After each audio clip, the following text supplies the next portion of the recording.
첫 번째로 하나님의 아들은 증거. 바로 예수님이 하나님의 아들이시다. 그것이 바로 기독론입니다. 그러니까 예수가 어떠한 분이신가 그걸 아는 것이 기독론인데, 예수님은 어떠한 분이라 알고 있어요? 하나님의 아들이다.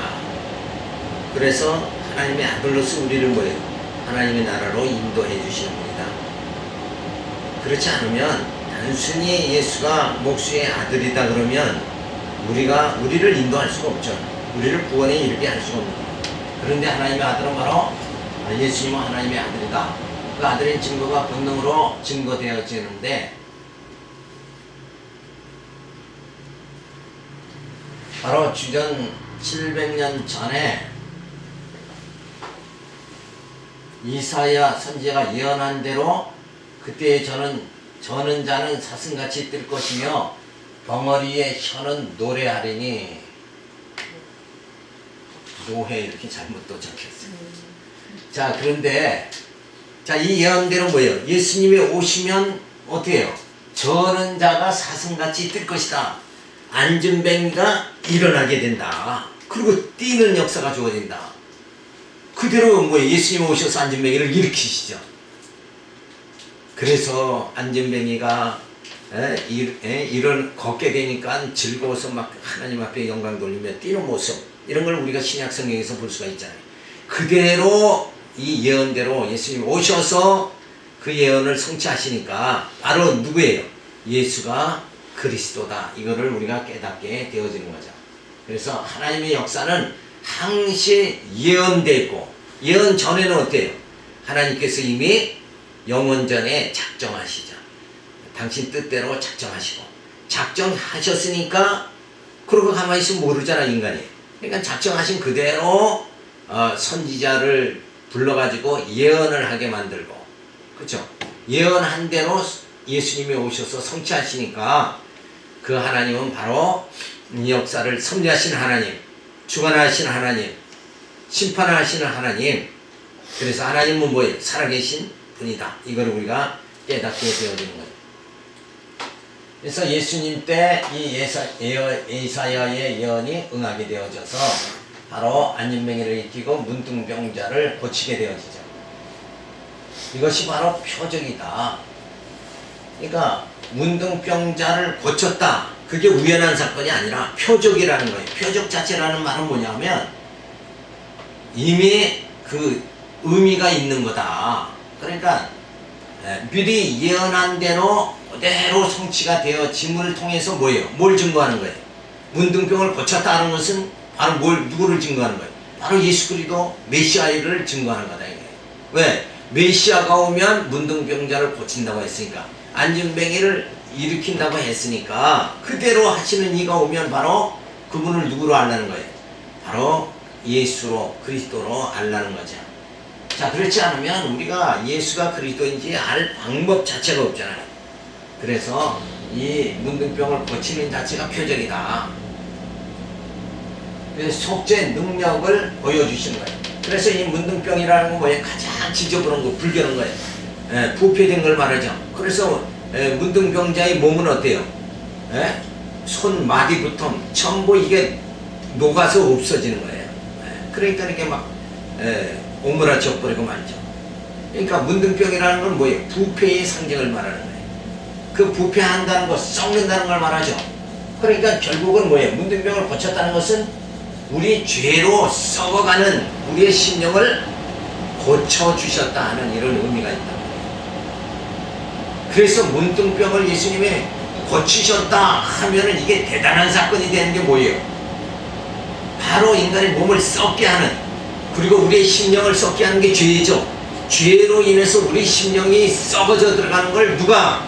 메시아가 오셔서 다 고쳐주신다. 그래서 이 문둥병을 고치셨다는 게 바로 뭐와 연결되는 거예요? 예수님의 속죄 능력과 연결이 되어진다. 그러니까 문둥병, 인간의 육신의 병을 고쳤다는 거기에서 끝나는 게 아니에요. 그 의미 자체가 거기서 끝나는 게 아니라 영혼의 심령이, 영이 죄성으로, 죄로 인해서 죽잖아요. 썩어 문드러지는 거예요.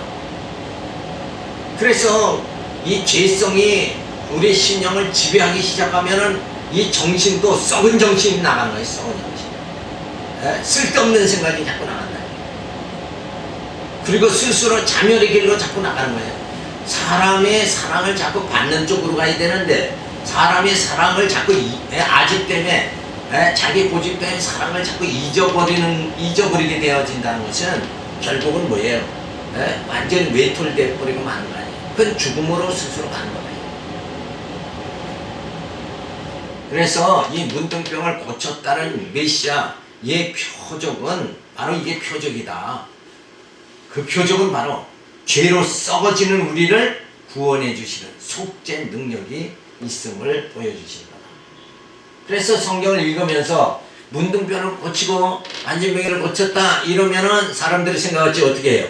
야, 나도 예수님 같이 능력 받아서 문둥병이 고치고 안진병이도 일으키고. 그래서 60년대에 뭐 붕괴하면은 막 안진병이가 다 일어납니다. 간질병자 다 고칩니다. 그걸 병 고치는 데다가 온 신경을 다 써버리고 만들어요. 그 육체 고치는 것보다 뭐예요? 육체를 죽이는 자보다 영혼을 죽이는 자를 더 두려워해라. 육체 고치는 게 이게 문제가 아니라 신령을 고쳐가는 메시아의 그 능력, 이거를 우리가 바로 볼 수 있는. 그래서 문둥병자 고치는 걸 보면서 예수님이 내 심령에 썩어가는 죄성으로 썩어져가는 내 심령도 고쳐주신다. 그 주님을 발견한다는 것은 이건 엄청난 사실입니다. 그래서 문둥병자는 불결한 자를 뜻하는데 그러한 죄인의 취급을 받는 자를 고치심으로 죄 사하는 능력을 보여주신 것이다. 그래서 일반 어떤 이들이 성경을 봤을 때 문둥병을 고치면은 예수님은 참 능력이 많다, 문둥병을 고쳤네 이러고 그냥 넘어가잖아요. 성경을 보면서 그냥 넘어가는데 우리는 어디까지 봐야 돼요? 정말 우리 심령이 죄로 썩어져 가는데 우리 심령에 썩어져 가게 하는 그 죄를 다 소멸시켜 주시는 예수님은 속죄 능력이 계신 분이다. 여기까지 볼 수 있어야 된다는 거예요. 이게 얼마나 귀한 거냐. 이 복음이 대단한 거다. 이게. 그러니까 성경은 뭐예요? 꿀송이보다도 더 달다 그랬잖아요. 이게 여기까지만 깨닫는 거하고 여기까지 깨닫는 거하고는 이게 엄청난 차이가 된다 이거예요. 봐봐, 여기까지 문둥병 고치는 거, 육체를 고치는 것까지만 하면 육체에서 끝나버리고 말지 않냐 이게. 근데 우리는 속죄 능력을 보여주신 예수님을 발견하니까 어디까지 고침을 받는 거예요? 우리의 심령까지 다 고침을 받는 거예요. 그러니까 육체를 고침을 받는 거고 심령을 고침을 받는 거는 엄청난 차이가 주어진다. 그러니까 우리가 이 복음이 얼마나 귀하냐 이게. 벌써 차원이 뭐예요? 차원이 달라져 버리지 않느냐. 그래서 이런 복음을 깨달으면서 정말 하나님 너무나도 감사합니다. 감격 속에 우리가 살게 된다. 사람들은 다 뭐예요? 육체 고치는 것밖에 보지 못하는데 우리는 뭐예요? 심령을 고치시는, 우리의 죄성을 다 소멸시켜 주시는, 그 정말 육체에 썩어가는 것을 고쳐주시는. 그래서 사도 바울이 말한 게 썩어질 몸을 썩지 아니할 몸을 있게 해주신다. 그분이 뭐예요? 속죄 능력을 가지신 바로 메시아다. 이거를 깨닫게 되어지니까 이게 뭐 엄청난 복음 아니냐. 그러니까 이 깨닫는 것을 아무에게나 주시는 게 아니다. 그러니까 귀한 거예요. 두 번째로 하나님의 나라 증거합니다. 예수님이 이 땅에 오셔서 바로 하나님의 나라를 전파하죠. 그래서 하나님 나라 전파하기 위해서 제자들을 12제자를 세워가지고 복음을 전파하게 하죠. 그래서 하나님 나라를 제자들에게 소개합니다. 70일을 세워 하나님 나라를 전하라고 공부하시는 내용이 주어집니다. 자, 70일을 세워가지고 다 2명씩 짝지어 보내면서 이 하나님의 나라를 증거해라 하고 그리스도 메시아 되신 예수님께서 저들에게 명하십니다. 그러면서 복음 전하면서 뭐예요? 하나님 나라를 전하면서 평안을 받도록 작정된 자가 필요한 것을 공급해 주면 그 집을 중심으로 해서 복음을 전하라고 말씀해 주고 있습니다. 그래서 말씀을 듣는 자에게 소원하는 자에게 하나님 뭐예요? 주신다. 근데 전혀 이게 준비가 안 되고 소원하는 심령이 아니다. 그러면 어때요? 그에게는 복음이 전해지지 못하는 게 되어지는 거죠. 그리고 바로 복음을 받아들이지 않으면 발에 먼지를 떨어버려 증표를 삼으라고 말해주고 있습니다.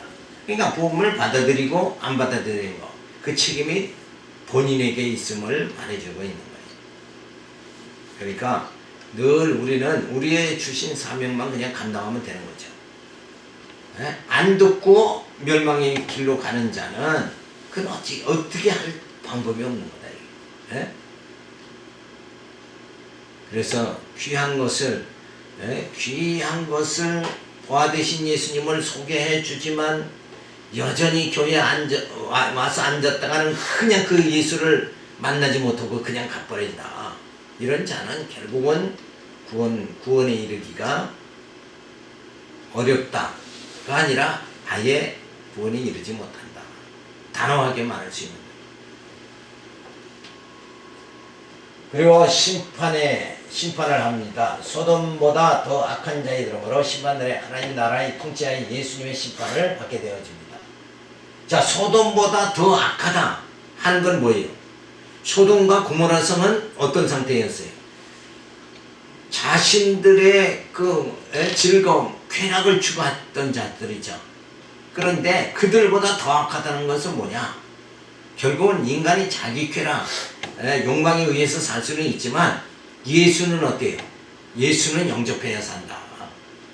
가장 악한 것은 뭐예요? 예수를 영접지 않는 게 악한 거예요. 그러니까 교회 출석했다가도 예수 안 믿으면서 나는 뭐 다 교회도 가봤고 뭐 다 했다 이런다고 그러면 그거는 어리석은 자예요. 왜? 예수를 영접 안 했으면 교회 와서 출석만 해가지고 뭐하냐 이게 아무 필요 없는 거예요. 그 심령으로 예수를 영접해야 돼요. 예수가 어떠한 분이로 하나님 나라를 예수님이 오셔서 증거해 줬는데도 그 증거를 받지 않았다. 그러면은 저들은 어때요? 다 심판을 받게 되어진다. 예수님의 심판이 다 주어지는 거예요. 네, 예수의 말씀, 진리가 전해졌는데도 불구하고 진리를 받아들이지 않으니까 결국은 멸망을 받게 되고 심판을 받게 되죠. 따라서 예수님께서 70인을 파송하시면서 아무것도 염려하지 말고 하나님의 나라의 통치 권세를 가지신 예수님을 전파하라고 말씀해 주십니다. 그러니까 예수만 전하면 돼요. 우리는 예수만 전하고 예수를 안 받아들이는 자는 심판을 받게 되고 멸망받게 되는 건 그건 뭐 본인이 책임져야 하는 문제다. 그래서 우리는 그저 늘 이 교회를 세워서 정말 사람들로 하여금 영적으로 구원받을 수 있는 이런 터전을 기회를 다 제공하는 거다. 기회를 교회가 지금 엄청 많잖아요. 그거 믿지 않는 사람들에게 뭐예요? 구원받을 수 있는 그 기회를 다 준 거다 이거예요. 그런데도 교회 출석 안 하고 예수 믿지 않고 심령이 변화되지 않아서 결국은 멸망에 처한다 그러면 그 모든 책임이 뭐예요? 그 본인에게 다 주어지는 것이다 하고 성경은 말해줍니다. 그래서 하나님 나라를 증거하시는데 하나님 나라를 교훈해 주시며 백성들에게 교훈해 주시면서 천국 백성에 대한 교훈을 해주죠. 그래서 하나님 나라는 어린아이와 같은 자의 것이라고 말씀해 주시고 있습니다. 자, 하나님 나라는 어떤 자들의 것이냐? 어린아이의 것이다. 예수님께서 이 땅에 오시 어린아이와 같이 무시당하고 천대받고 그렇게 하셨죠.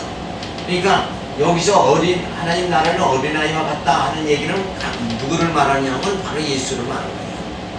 예수님이 천국의 주인 되신 거고, 그리고 예수님이 이 땅에 오셔서 어린아이 취급받고 무시당하고 멸시당하지만 천국에 들어가려면 그 예수를 뭐예요? 영접해야 된다 하는 것을 말해주고 있습니다. 어린아이와 같이 취급을 받는 예수님을 영접하지 않으면 하나님 나라에 들어가지 못한다. 그러니까 어린아이와 같다니까 이 말씀을 가지고 어떤 분들은 설교한 측에 어린아이가 정말 순수하지 않느냐. 어른이 어린아이 같은 자세를 갖는다는 건 겸손한 거 아니냐. 그래서 이 말씀을 순결하고 순수하고 그리고 어린아이 같이 겸손한 그리고 고집이 없잖아요. 아이들은 고집이 없는 그런 상태가 되어져야 된다. 이거는 무슨 설교예요? 윤리적 설교로 끝나버리구만. 그거는 생명력이 없는 거다. 이게. 그런 설교는 생명력이 없는 거예요. 그런데 오늘 우리는 뭐예요? 바로 이 어린아이가 누구를 말하는가? 바로 이 땅에 오셔서 어린아이 취급밖에 무시당하고 멸시당하는 그 예수를 말하는 것이다. 그래서 우리가 그 무시당하는 그 예수를 영접한 자는 하나님 나라에 들어가게 되어진다. 따라서 바리새인들은 존경을 받고 대접을 받는 어른과 같은 자지만 어린아이와 같이 무시받고 천대받는 하나님의 나라의 주인이신 예수님을 영접하지 않는 자는 결단코 하나님 나라에 들어갈 수가 없다고 교훈해 주고 있습니다. 그러니까 결국은 뭐예요? 이 말씀 자체가 당신 자신을 말해주는 거예요. 내가 이 땅에 어린아이 같이 무시당하고 멸시당하지만 그런 나를 너희가 영접하는 자는 다 뭐예요? 하나님 나라에 들어가게 되어진다. 그래서 성경을 우리가 깊이 있게 해석하지 않고 받아들이지 못하면 완전히 뭐예요? 삼천포로 그냥 빠져버리고 마는 거예요. 겉돌아버리고 만다. 그래서 말씀이 생명력 있게 받아들이지는 못한다. 자, 이 말씀도 앞에 문둥병과 같이 결국은 뭐예요? 어린아이를 어떻게 해석하느냐? 여기 따라서 엄청난 차이가 주어지잖아요. 바로 어린아이가 예수님 자신을 말해주고 있다. 또 우리도 이 땅에 오셔서 이 땅에서 우리도 예수 믿는다고 무시당하고 멸시당하잖아요. 그러지만 우리가 예수를 영접했기 때문에 예수와 한 몸을 이뤘기 때문에 우리가 천국에 들어가고 구원받게 되어진다. 이런 사실을 생각할 적에 사람들이 알아주고 안 알아주는 거 이거에 연연하지 말고 내가 정말 이 하나님의 보내심을 받은 예수를 갖다 영접하고 예수님을 영접하고 그 진리 안에서 우리가 심령이 새로워지고 신의 성품에 이르게 되어지는 이런 그 생활이 우리에게 주어진다. 그러면 바로 우리가 다 어디 가는 하나님 나라 들어간다. 다시 말해서 뭐예요? 구원받게 되어진다. 그래서 구원은 뭐예요? 믿음으로 구원받는다. 그러니까 바로 누구를 믿어야 해요? 예수를 믿음으로 구원받는다 하는 말씀이 주어진 거예요. 그가 누군가? 바로 하나님 나라의 주인 되신 예수를 우리가 영접할 때 그 나라에 들어갈 수 있다 하는 것을 말해줍니다. 세 번째로 구속주의 사역을 완성하시는 분이 누군가? 바로 예수 그리스도다. 그래서 바로 기독론은 예수에 대해서 말해주는데 그 예수는 어떤 분이다?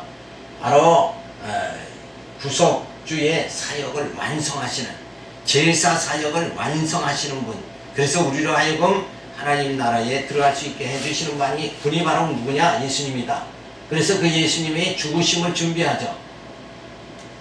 그래서 유월절을 잡수십니다. 예수께서 제자들과 함께 앉아서 유월절을 잡수시는 그러면서 이 떡에 대해서 예수 그리스도의 몸을 떡은 상징하는 겁니다. 또 포도주는 뭐예요? 예수 그리스도의 피를 상징하죠. 그러니까 이 떡은 내 죄를 위해서 예수님이 제물이 돼서 죽으시면서 그의 몸이 찢겨지고 그가 예수님이 내 대신 피를 흘리신다.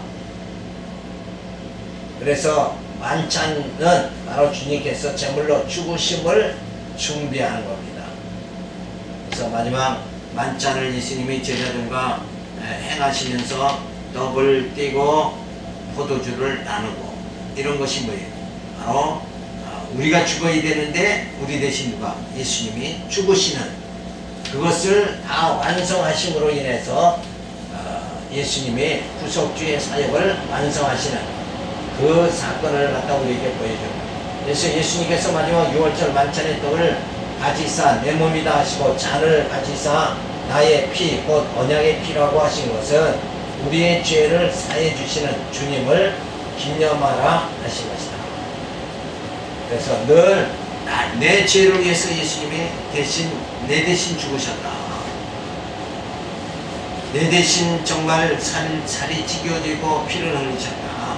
이걸 생각하면서 뭐예요? 그 주님의 은혜에 감격하게 되어지는 거죠. 그러니까 주님의 은혜에 감격하면은 자기를 즐겁게 하면서 육신의 정욕, 육신의 소욕 쪽으로 빠지지 않는다. 그래서 늘 우리는 은혜의 감격, 이게 가장 중요한 거예요. 은혜의 감격이 없으면 뭔가 취하려고 쾌락주의로 빠질 수밖에 없는 것이다. 그래서 은혜의 감격이 주어지면 만족함이, 영혼의 만족함이 주어져요. 만족하니까 범죄하지 않게 됩니다. 뭔가 부족하니까 욕심에 이끌리다 보니까 결국은 뭐예요? 생명의 주님이신 주님을 떠나게 되고 진리를 어그러진 길로, 진리를 쫓지 않고 어그러진 길로 나갈 수밖에 없는 거다. 그래서 우리가 범죄하고 안 하는 것, 죄를 짓느냐 안 짓느냐 하는 것은 뭐예요? 영혼의 만족함이 있느냐 없느냐에 따라서 달라지는 거예요. 그래서 그 영혼의 만족함이, 우리 심령의 만족함이 주어지려면 어때요? 주님이 나를 위해서 살이 찢겨지시고 나를 위해서 뭐예요? 피를 흘리셨다. 이 복음 진리를 내가 깨달아야 심령의 만족함이 주어지고, 이 심령의 만족함이 주어져야 범죄하지 않고 허탄한 길을 가지 않게 되어진다. 그렇잖아요. 늘 편안하면 죄 안 짓잖아요. 편안하면, 만족하면 죄 안 짓는 거예요. 근데 뭔가 부족하다고 생각하니까는 뭔가 갈등이 주어지니까 자꾸 그걸 갈등을 해소하고 만족함을, 육신의 만족감을 자꾸 얻으려니까는 범죄에 이르게 되어지는 거예요. 그래서 예수님이 바로 구속주의 사역을 완성하셔서 우리 영혼의 뭐에 만족함을 주신다. 그래서 편안하자. 편안해야 또 하나님을 경외하고 하나님께 찬양하는 그런 생활이 주어집니다. 그래서 구속주의 사역을 완성하시는데 바로 속죄 제사를 드리죠. 그래서 십자가에 죽으십니다. 휘장 한가운데가 찢어지면 예수님께서 운명을 하시죠. 제6시부터 온 땅이 어둠이 임하여 제9시까지 계속이 되어집니다. 영원히 떠나시자 성소 휘장이 찢어지게 되어지죠. 그러니까 이 휘장이 찢어졌다 하는 것은 뭐예요? 하나님과 우리 사이에 막혔던 무슨 담이에요? 죄의 담이, 죄값을 예수님이 지불하시니까, 예수님이 피값으로 다 갚아버리니까 이때 휘장이 갈라지면서 하나님과의 우리 사이의 담이 다 허물어지게 되어진다. 그래서 이제는 하나님께서 그 휘장이 갈라졌다 하는 것은 뭐예요? 바로 우리의 행위를 하나님은 보시지 않는다는 거. 그죠? 왜? 다 용서해 주셨으니까. 죄의 값을 이미 지불 받으셨으니까 다시는 죄값을 묻지 않는, 행위를 다시 보지 않는다. 그래서 진리 안에서 우리가 자유함을 잊게 되어진 거예요. 진리 대신 예수님 안에서 우리는 뭐예요? 정죄함을 다시는 받지 않게 되어진다. 그래서 편안한 심령을 우리가 갖게 그렇게 해주시는 그런 역사적인 사건이 바로 성수시장이 찢어지는 사건을 통해서 나타나는 거죠. 그래서 백부장은 그 된 일을 보고 하나님께 영광을 돌려 가로되 이 사람은 정녕 의인이었도다 하고 말하게 되어집니다. 오직 의인은 하나님 앞에 누구뿐이에요? 오직 예수님뿐이다. 또 그런데 우리도 뭐예요? 의인이 됐죠. 우리가 칭의를 받게 되어졌죠. 그러니까 우리도 하나님 앞에서 의인이 되어진 거예요. 행위로가 아니라 뭐예요? 믿음으로 의롭다함을 받은 것이다. 믿음으로 예수 안에서 정죄함이 없게 된 거예요. 예수를 믿음으로 우리가 의롭다함을 받은 거지, 우리 자체로서 내 행위로는 의롭다함을 받지 못하는 거예요. 그래서 오직 의인은 바로 예수님 뿐이시다. 그리고 우리는 예수님과 한 몸이 돼서 우리도 뭐예요? 의인이 되어졌다. 이게 얼마나 놀라운 거예요. 이제는 다시 정죄함이 있지 않게 되어진 거죠. 따라서 예수님이 죽으심으로 하나님과 우리 사이에 죄로 인한 불신앙의 땅이 벌어져 버리고 화목이 이루어지게 된 것이다. 그래서 이 화목이 이루어졌다, 불신앙의 담이 벌어져 버리고 화목이 이루어졌다는 것은 뭐예요? 예수님이 우리 죄를 사해 주심으로 우리 육신이 추구하던 육신의 소욕, 이 죄성이 탐욕이 다 우리 안에서 뭐예요? 소멸되는 역사가 좋습니다.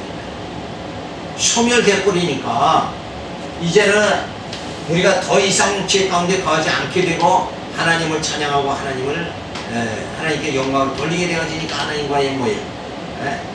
화목이 이루어지게 되어집니다. 그래서 내가 육신에 거할 때는 하나님과 가까워질 수가 없는 거예요. 내 육신의 이 죄성을 떠나게 되고 소멸되면 하나님과 가까이 화목이 이루어져서 가까이 갈 수가 있게 되어집니다. 구속주의 사역을 완성하십니다. 그래서 사망 권세를 이기시죠. 예수님께서 증거해 주십니다. 부활하신 예수께서 예루살렘에서 사도들에게 나타나시죠. 자, 죽으셨던 예수님이 나타나셨다. 그것이 뭐예요? 바로 부활이죠. 죽었다가 살아나시는. 그래서 죽었다가 살아나셨으니까 뭐예요? 바로 사망 권세를 다 물리치신 것이다. 사망에 더 이상은 뭐예요? 매여 있지 않으셨다. 그런데 그 예수를 믿지 않으면 결국 우리는 사망 안에 매여 있을 수밖에 없게 되어진다 하는 것은 너무나도 당연한 거죠. 그래서 부활하신 예수님을 의심하죠. 부활하신 예수님을 의심하는 것을 책망합니다. 그리고 생선을 드시며 부활하심을 확신하게 해주십니다. 그러니까 죽었다 살아나신 그 예수님께서 생선을 드시니까 바로 예수님이 살아나셨구나, 부활하셨구나 하는 것이 증거가 됩니다. 따라서 아담의 범죄로 인해 저주받은 인생은 영이 죽어 부활하신 예수님을 알아보지 못하는 어리석음이 주어졌으나 성령으로 거듭남으로 영적 눈이 뜨여지게 되어서 말씀을 깨달으며 하나님의 사랑을 알게 되어집니다. 자, 그래서 정말 예수님께서 우리의 이 모든 죄성을 소멸시켜 주셔야 심령이 가난하게 되죠. 가난한 자는 뭐예요? 천국이 저희 것입니다. 하나님을 볼 수 있는 그런 영안이 열리게 되어집니다. 그래서 예수는 그리스도다 하는 것이 바로 기독론인데, 우리가 마지막으로 본성으로 성취입니다. 아버지께로 오신 예수, 구속주로 오셨고 그는 뭐예요? 생명과 피스로 오십니다. 그리고 아버지께 가시는 예수는 가시는 준비와 가시는 과정이 주어집니다. 자, 그래서 구속주로 오신 예수님은 6개월, 세례요한보다 6개월 전에 이 땅에 오셨고 세상 죄를 짊어가는 하나님의 어린 양이로다 하면서 예수에 대해서 말해줍니다. 그래서 유대인과 이방인의 모든 죄를 지고 가는 하나님의 어린 양이다. 그래서 여기서 세상이라는 것은 보이는 세상을 말하는 게 아니라 유대인과 이방인 모두를 가르쳐 주는 거죠. 그래서 율법의 제사 규례, 어린 양은 율법의 제사 규례죠. 미리 그림자적으로 구약 시대에 보여줬던 그 제물, 그 어린 양이 바로 뭐예요? 예수님이시다. 예수님이 그렇게 어린 양으로 오셨다. 그래서 예수님이 세례를 받으시죠. 성령께서 약속대로 오순절 날 단회적으로 오셔서 세상 끝날까지 함께 해 주십니다. 그래서 아들의 영 성령께서 이제 세상 끝날까지 우리와 함께 동행해 주신다. 따라서 예수가 그리스도임을 세례 요한이 증거하고 성령께서 하나님께서 증거해 주시니 더 이상의 증거가 필요 없는 것인데도 예수가 그리스도이시며 하나님의 여호와이심을 깨닫지 못한다면 그건 매우 어리석은 자다. 그래서 성경은 이미 다 증거해 줬다는 거예요. 그런데 깨닫지 못한다 그러면 결국은 어리석은 자다.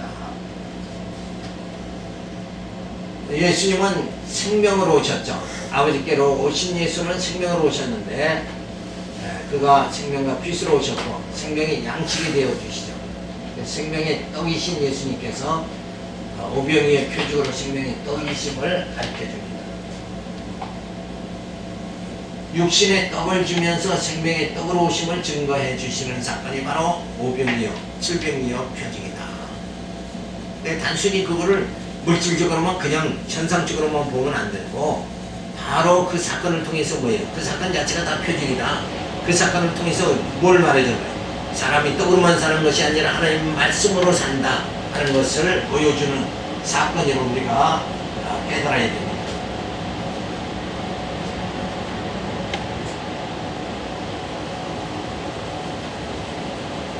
그래서 생명과 빛으로 오셨으나 사람들이 알지를 못하게 되어지죠.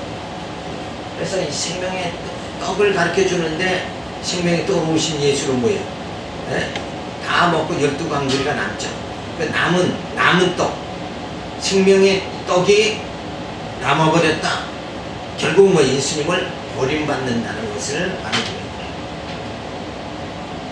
그래서 예수님은 왕으로 오셨습니다. 생명의 떡을 공급해 주시는 영원한 왕이심을 보여주죠. 그래서 너 가지고 있는 것을 내놔라. 그래야 채워주는 표적이 나타난다 하며 하나님 앞에 바쳐야 복을 받는다라고 가르치는 것은 잘못된 것이며 이 말씀은 예수님이 생명의 떡으로 오셨음을 가르쳐 주어 영생의 소망을 주어야 된다. 이게 육신적인 어떤 오병이의 표정, 물고기 몇 마리, 2마리, 떡 5개. 그걸 드렸을, 작은 걸 드렸을 때 예수님께서 더 많은 것을 만드셨다. 축복해 주셨다. 그러니까 작은 걸 드렸을 때 하나님이 더 큰 것을 주신다. 이런 식으로 물질적으로 해석할 게 아니라 바로 예수님은 뭐예요? 자신이 생명의 떡으로 오셨다. 그것을 보여주는 사건이다. 그러니까 그 예수를 우리가 영접해야 영생의 소망을 우리가 부여잡게 되어지는 거죠. 그래서 빛으로 오신 예수님은 바로 700년 전에 이사야가 예언한 대로 그때의 소경의 눈이 밝을 것이며 귀가 열릴 것이며 이렇게 표적을 예수님 오셔서 이 땅에서 행하신다. 그러니까 바로 뭐예요? 소경의 눈을 뜨고 또 귀머거리가 듣게 되고 하면은 그때 그렇게 하시는 분이 누구다?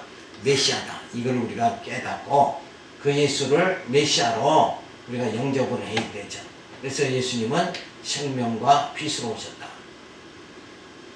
자, 여기서도 소경의 눈, 보이는 눈이 떠졌다. 귀가 들렸다. 그걸 현상적으로 그냥 보는 게 아니라 육체적으로 보는 것이 아니라 예수님의 생명이 주어지면 우리의 심령이 눈이 뜨여지고, 그죠? 또 하나님의 음성을 듣는 역사가 주어진다. 그러니까 이 육체로 보는 것지 말고 심령으로 보면 우리 말씀을 들어야 우리 심령이 살잖아요.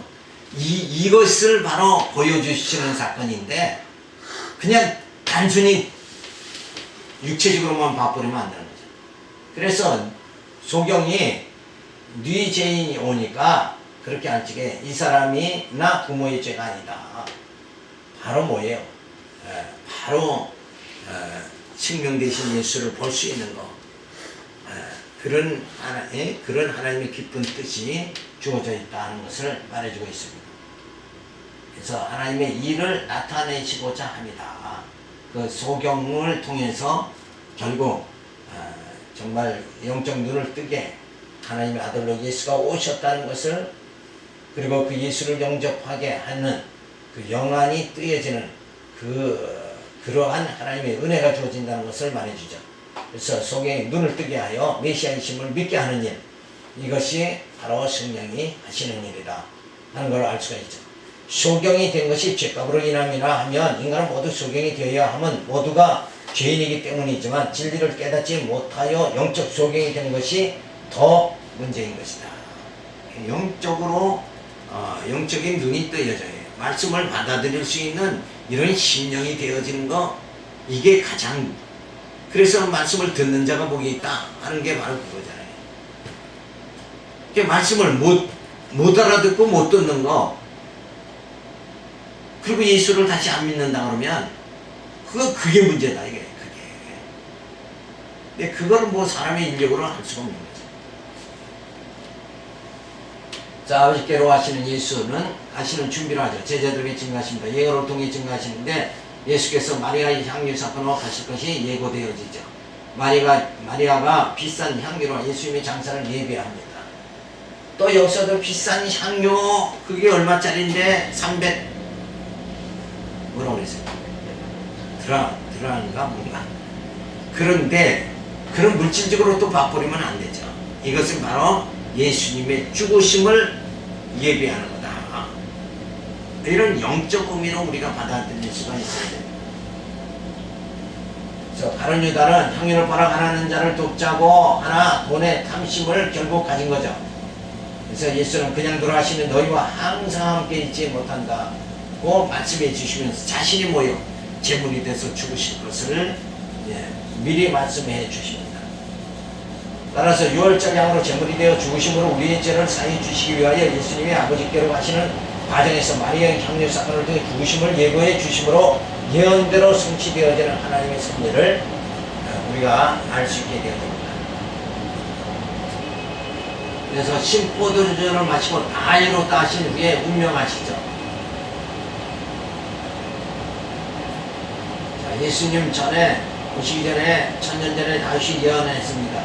저희가 쓸개를 나의 심물로 주며 갈할 때에 초로 가시온나니 하고 시편에 말씀하신 거, 이 말씀도 결국은 뭐예요? 메시아 대신 예수님이 이 땅에 오셔서 우리의 모든 죄를 다 속죄 사죄해 주시기 위해서 예수님이 다시니 죄값을 다 짊어지시고 죽으신다 하는 것을 말해주고 있습니다.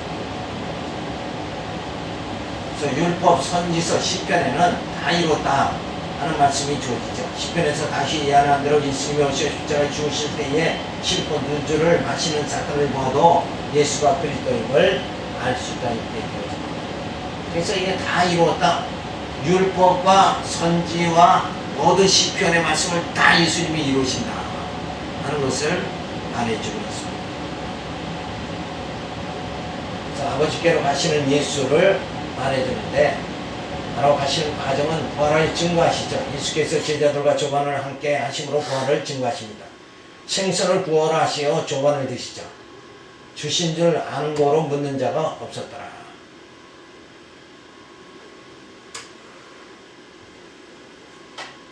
그래서 세 번째 나타나는 심표적으로 부활하셨음을 보여주죠. 부활의 몸은 먹을 수도 있고 창자국을 보여줄 수도 있는 신령한 몸이니 사람이 속된 생각을 버려야 하며, 부활하신 예수님의 그리스도이시며 하나님의 아들이심을 믿어 그를 믿고 기동함으로 영생함에 이르게 되어진다.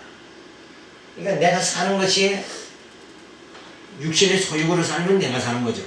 근데 성령의 소유로 사니까 뭐예요? 내가 사는 게 아니라 성령에 의해서 사는 거죠.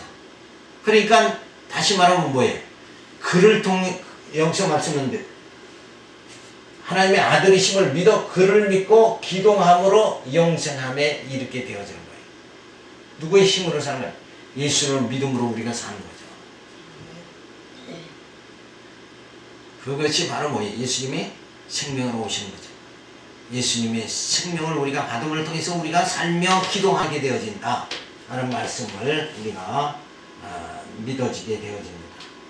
그래서 마태복음에서는 우리가 지금까지 예수가 어떤 분이신가 기독론을 우리가 살펴보면서 예수님은 바로 여기서 간략하게 우리가 살피고 이제 끝납니다. 그러니까 마태복음에서 예수님은 어떤 분이신가? 지금을 통해서 예수가 그리스도임을 증거하는데 그 예수님은 참 선지자, 영원한 왕이요 영원한 제사장이다. 마가복음에서 뭐라고 해요? 그의 신분을 통해서 기독론을 증거해 줍니다. 그래서 예수가 그리스도임을 증거해 주시는데 마가복음에서는 아들의 신분, 예수님은 아들로 오셔서 비하의 신분, 우리의 죄를 다 짊어지시기 위해서 낮아지셨고, 그리고 죽으시고 정말 부활하셔서 하나님 나라의 보좌에 앉으신다. 그래서 승계의 신분을 말해주고 있어요. 자, 예수님은 어떤 분이신가? 하나님의 아들이신데 우리를 위해서 죽으셨고 우리를 위해서 뭐예요? 부활하신 분이다. 그분이 누군가? 그 사망을 다 해결해 주시고 우리로 하여금 생명에 거하게 만들어 주시는 분이 바로 누구냐? 기독론, 바로 예수 그리스도다 하는 것을 말해줍니다. 누가복음의 사역을 통해서 기독론을 증거해 주는데 예수가 그리스도임을 증거해 주죠. 그래서 아들로서 사역인데 바로 하나님 나라를 증거하고 그리고 구속주의 사역을 완성하십니다. 그래서 내 대신 예수님이 죽으심을 통해서 결국 우리가 다 구원에 이를 수 있도록 만들어 주신다. 마지막으로 요한복음에서는 예수님의 번성을 통해서 예수가 그리스도임을 증거해 주시는데 바로 아버지께로 오신 예수, 그는 생명과 빛으로 오셨고 그리고 아버지께로 가시는 예수, 우리의 모든 죄의 짐을 다 또 짊어지시고 죽으시고 우리에게 주어졌던 이 사망 권세를 뭐예요? 다 물리치시고 사망에 쏘는 것을 다 해결해 주시고 승리하셨는, 그리고 하나님 보좌에 앉으시는 그 예수를 우리에게 보여줬다. 바로 그래서 기독론은 예수가 어떠한 분이신가를 가르쳐주는 게 기독론인데, 지금을 통해서 신분을 통해서 사역을 통해서 그리고 번성을 통해서 예수는 이런 분이다 하는 것을 우리에게 손으로 만져볼 수 있게, 눈으로 확인할 수 있게 만들어 주셨다. 그래서 예수를 알지 못한다 그러면, 기독론을 깨닫지 못한다 그러면 우리가 어떻게 바른 신앙생활을 할 수가 있느냐? 그거는 소경의 코끼리를 만져보고 이렇다 하는 게 신앙밖에는 되질 않는다. 그러니까 신앙생활이 다 육신의 건강을 위해서 신앙생활, 부자 되기 위해서 신앙생활 이렇게 하다 보니까 뭐예요? 이건 엉뚱한 것을 붙잡는 거예요. 육신에 그저 조금 잘 되는 걸 붙잡는 거지, 영혼을 구원받는 이 생명에 예수의 생명을 부여잡는 그런 신앙이 되지 못한다는 것, 이게 너무나도 분명하죠. 그런데 우리에겐 감사한 게 뭐예요? 우리는 그 겉을 보는 게 아니라 우리는 속을 볼 수 있게 만들어 주셨다. 그러니 얼마나 감사합니다. 그래서 이렇게 정말 우리가 예수의 생명 안에 예수의 피 가운데 거할 수 있게 만들어 주신 이것을, 이 하나님의 사랑을 생각할 적에 얼마나 감사한가, 늘 감격 속에 살아야 됩니다. 그러면 감격이 주어지니까 그 사랑, 그 하나님의 사랑과 주님의 은혜의 감격 속에 살아가게 되어지니까 우리 심령에 만족함이 주어지는 거예요. 갈급함이 없어지는 거예요. 왜 인생에 늘 그냥 뭔가 우리 텔레비전 선전에 뭐예요? 몇 프로? 2% 부족하다. 늘 부족한 상태로 가는 거예요. 그러니까 그게 얼마나 정말 불쌍한 영혼이냐. 근데 우리는 만족함이 좋겠어.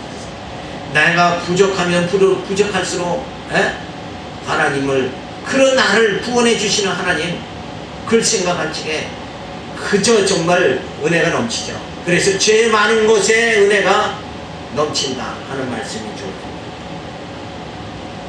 부족한 사람이 쓰는 거예요. 하나님의 그 은혜가 넘쳐 있는 거예요.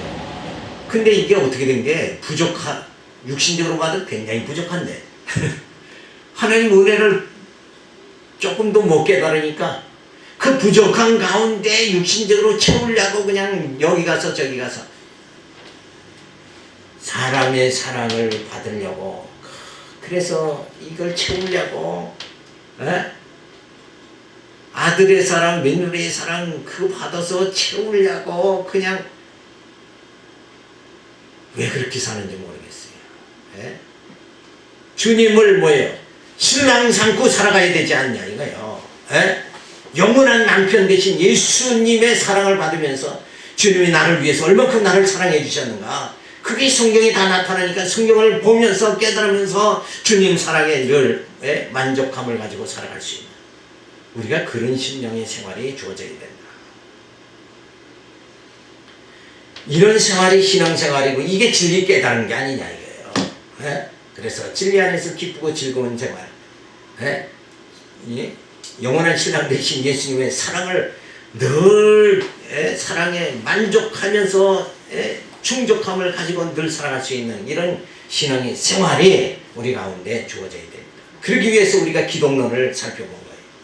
정말 예수만 바로 알아도 부족함이 없습니다. 넉넉한 거예요. 나 같은 죄를 위해서 십자가에 죽으신 그 주님의 사랑을, 은혜를 생각할 적에 내 영혼은 정말 만족하다. 세상 많고 많은 사람, 그 사람 중에서 나를 이렇게 구원해 주신 주님의 그 은혜를 내가 받았다는 것, 이 감격 속에 늘 기쁨으로 살아가는 심령 되기 바라서 오늘 말씀드렸습니다. 기도합니다. 할렐루야. 감사를 드립니다. 알지 못하니까 심령이 늘 공허함 속에 살아가고